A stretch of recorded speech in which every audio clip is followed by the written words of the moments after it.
Persiapan untuk pembelajaran tatap muka diantaranya yang pertama kita ada sosialisasi, koordinasi dengan pejabat-pejabat yang terkait, terutama untuk dinas ya, untuk dinas pendidikan, dinas kesehatan, kemudian sosialisasi dengan orang tua murid, kemudian dengan peserta didik juga. Dan beberapa hal yang sudah kami lakukan diantaranya adalah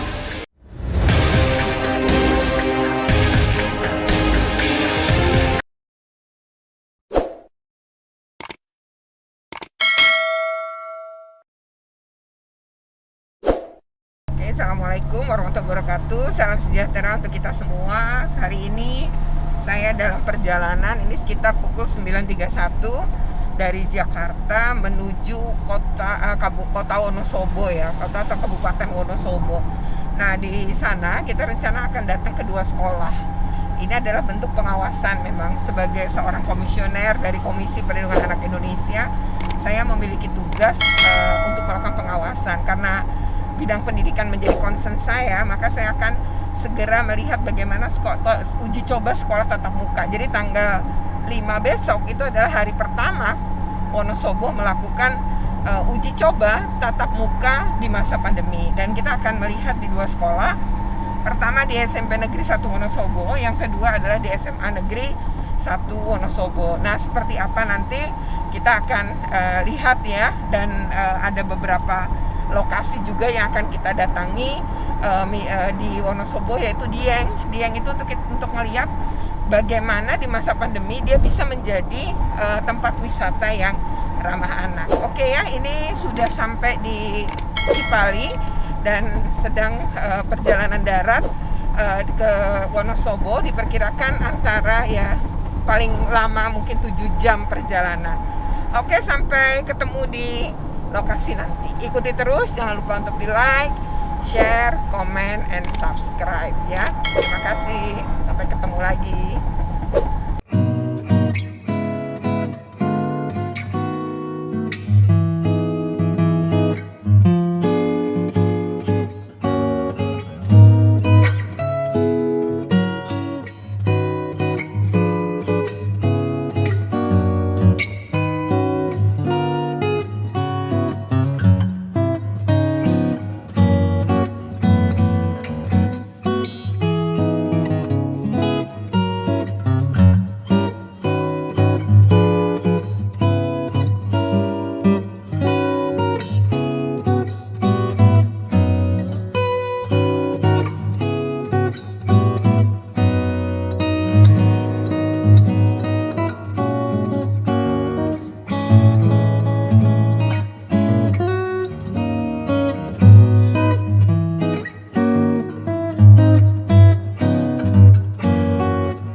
Oke guys, sekarang kita ngobrol sama pihak sekolah karena kepala sekolah sedang ada diklat ya Bu ya, sehingga diwakili oleh Ibu Rini ya.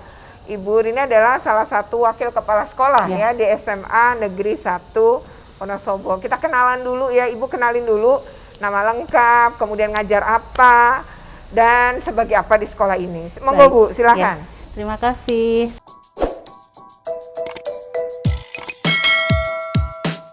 Assalamualaikum warahmatullahi wabarakatuh. Nama saya Sri Endah Setia Rini, biasa dipanggil Bu Rini. Dan di sini saya sudah mengajar sekitar 20 tahun, Bu. Wah, dan saya juga alumni dari SMA Negeri 1 Wonosobo. Kebetulan saya mengajar sebagai guru mapel ekonomi. Dan di sini saya menjabat sebagai wakil kepala sekolah urusan kesiswaan, Bu. Oh, urusan Iya. kesiswaan Ibu ya, Iya. bukan kurikulum ya. Kesiswaan ya. Oke. Itu, Bu. Ya, oke. Saya Dwi Yuliati Mulyaningsih, Kepala Cabang Dinas Pendidikan Wilayah 9, Dinas Pendidikan dan Kebudayaan Provinsi Jawa Tengah. Untuk Cabang Dinas Pendidikan Wilayah 9, kami mencakup 4 kabupaten, Bu Retno. Mana dari aja, Bu? Wonosobo, Wonosobo, kemudian Temanggung, Purbalingga, Purbalingga, kemudian Banjarnegara dan Banjarnegara. Kebumen. Oh, Ada Kebumen. 155 SMK yang ada di Cabang Dinas Pendidikan Wilayah 9. SMK, terus SMA-nya? Ada 76 SMA dan 14 SLB. Jadi kami itu membawai SMA, SMK, SLB negeri dan swasta. Nama saya Yumna Ibadi Asmi. Sekarang saya duduk di kelas di SMA Negeri 1 Wonosobo. Dulu saya alumni dari SMP 1 Wonosobo. Oh, kamu kelas apa, IPA, IPS? Sekarang saya kelas IPA. Oh, IPA ya? Iya. IPA ya, jadi masih kelas 10 dan belum ketemu teman-temannya di kelas itu, dan baru hari ini dia ketemu sama teman-temannya ya di sekolah. Gimana perasaanmu hari ini belajar tatap muka? Perasaannya seneng, agak grogi gitu, soalnya baru pertama kali masuk sekolah setelah udah sekian setahunan lama. ya. Iya.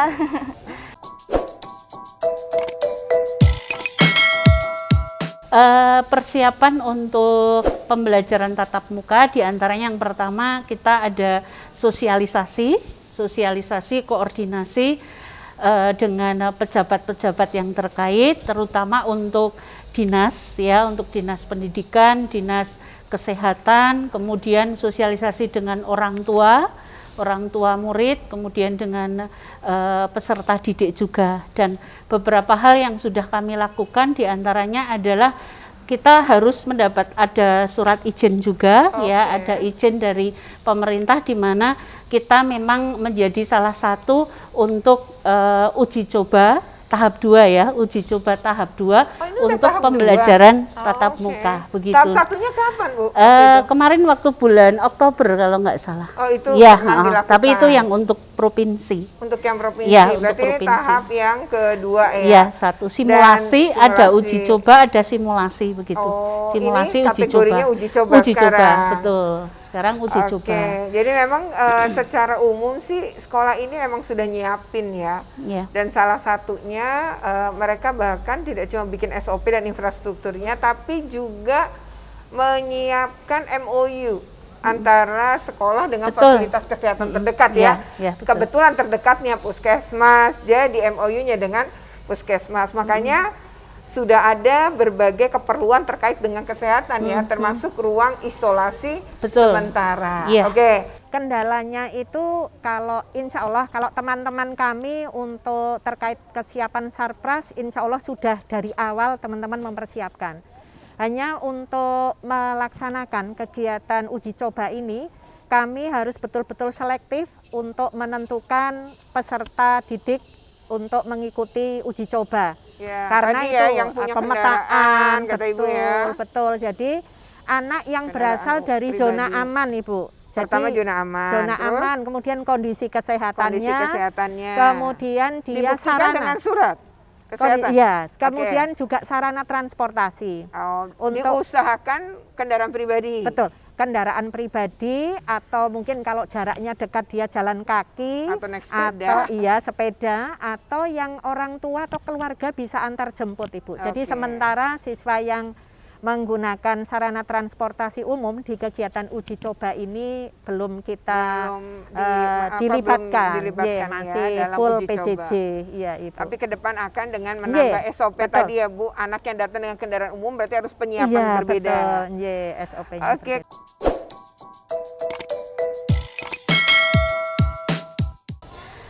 Cuci tangan dulu. Cuci tangan, Iya, terus? terus cek suhu tadi di depan. Oke, terus baru ke kelas. Iya. Sampai di kelas, kenalan nggak sama teman-teman yang udah setahun, udah beberapa bulan ini menjadi teman ya, hampir setahun ya? Iya. Gitu gimana? Pas di kelas? Waktu di kelas cuman kenalannya ya jarak jauh gitu. Jarak Nama jauh, kamu siapa? nyebut nama Iya. gitu ya. Tapi rata-rata pada senang ya? Apa sih yang bikin senang sekolah tatap muka? Bisa dijelasin sama guru lagi. Materinya Iya, itu. materi iya. Terutama materi-materi yang susah ya. Iya.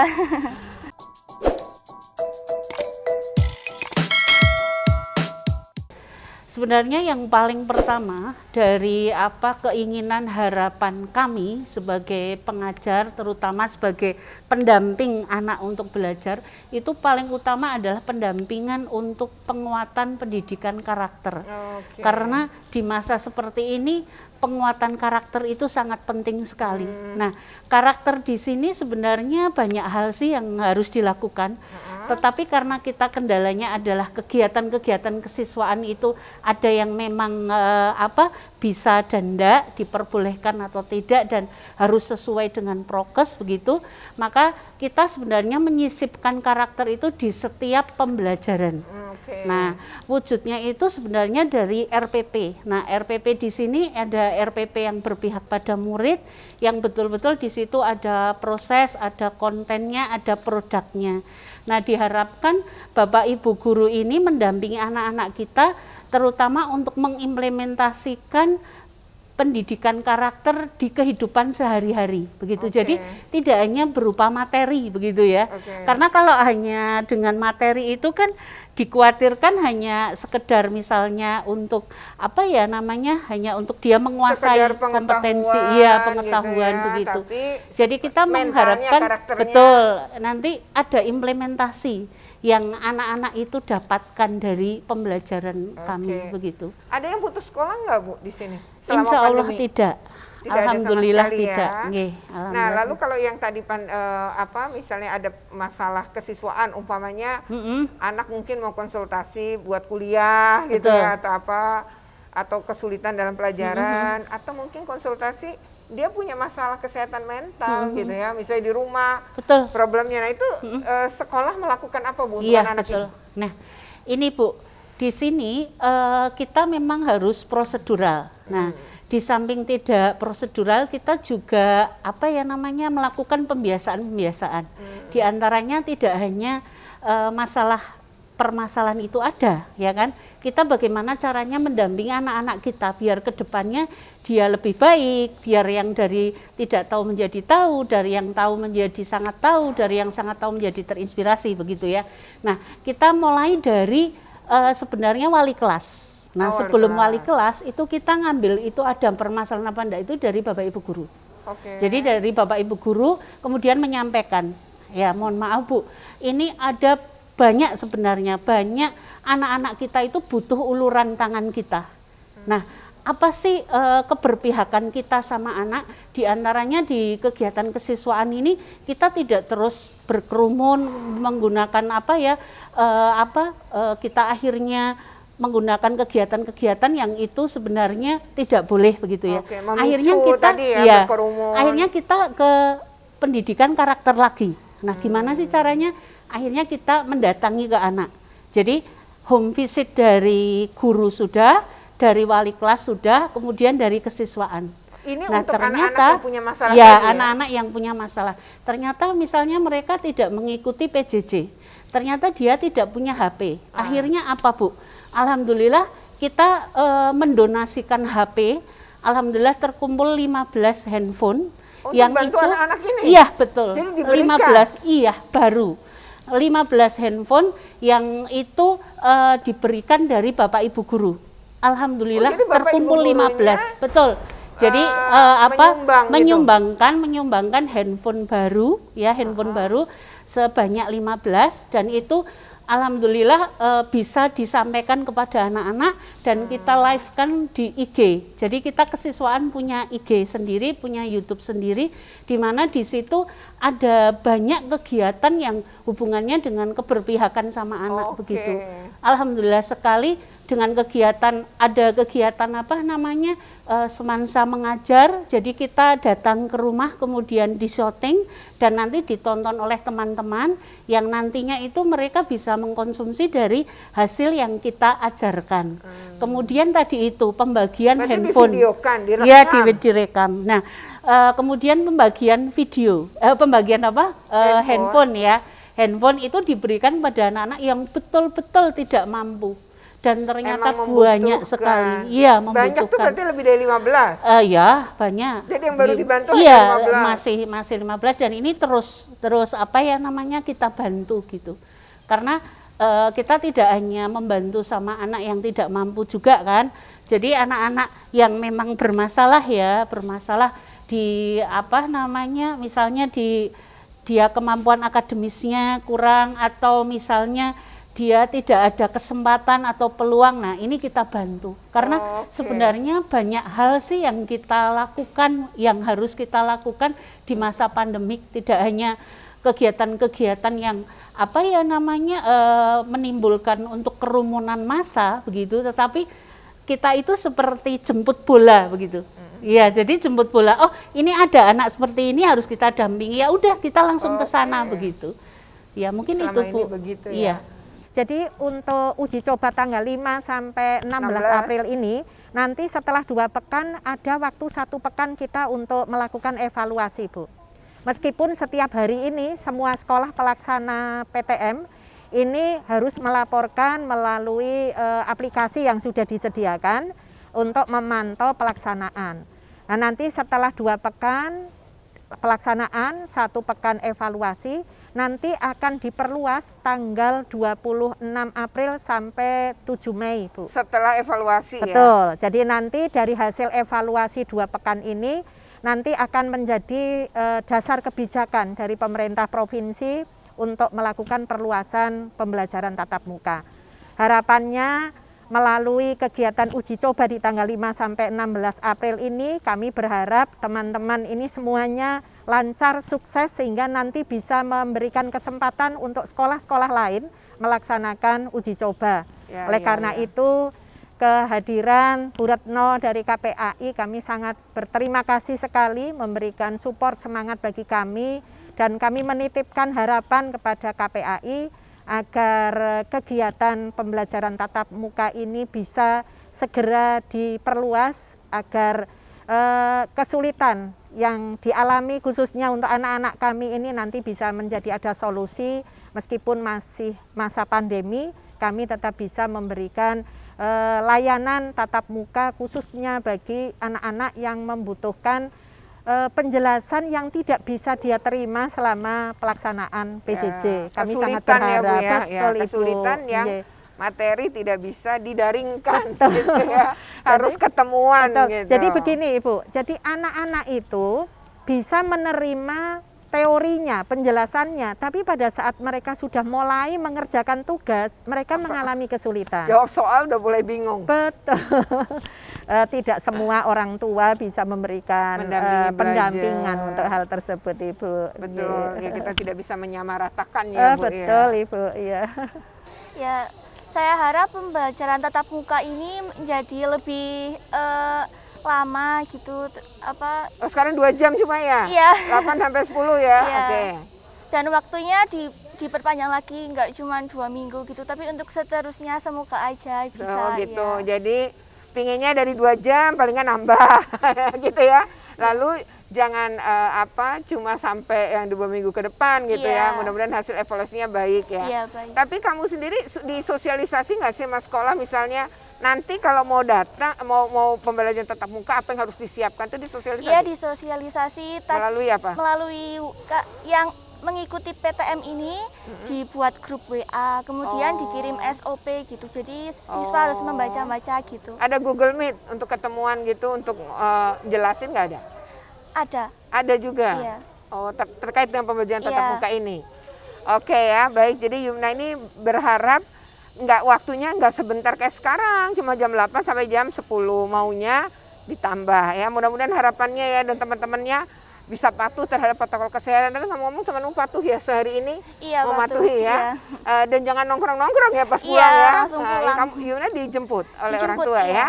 Oke, demikian percakapan kita dengan Yumna ya, salah satu siswi di SMA Negeri 1 Wonosobo, dan mudah-mudahan harapannya Yumna dan teman-teman ya mewakili teman-temannya ini bisa tercapai lah ya apa yang tadi diharapkan dari pembelajaran tatap muka, dan semoga nggak jadi klaster baru ya. Iya.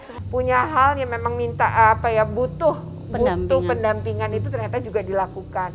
Nah ini beberapa hal yang selama ini dilakukan oleh SMA Negeri 1 Wonosobo, selain mereka mempersiapkan dengan sungguh-sungguh bagaimana membuka sekolah tatap muka, dan ini patut juga menjadi pembelajaran bagi sekolah lain, bisa dicontoh, dan jika memang bermanfaat ya video ini, maka kami mendorong untuk di like, share, comment, and subscribe. Kita akan bertemu lagi dengan sekolah yang lain yang juga sudah melakukan uji coba pembelajaran tatap muka. Sampai ketemu lagi ya pada video berikutnya. Assalamualaikum warahmatullahi wabarakatuh. Terima kasih Ibu Rini. Sama-sama.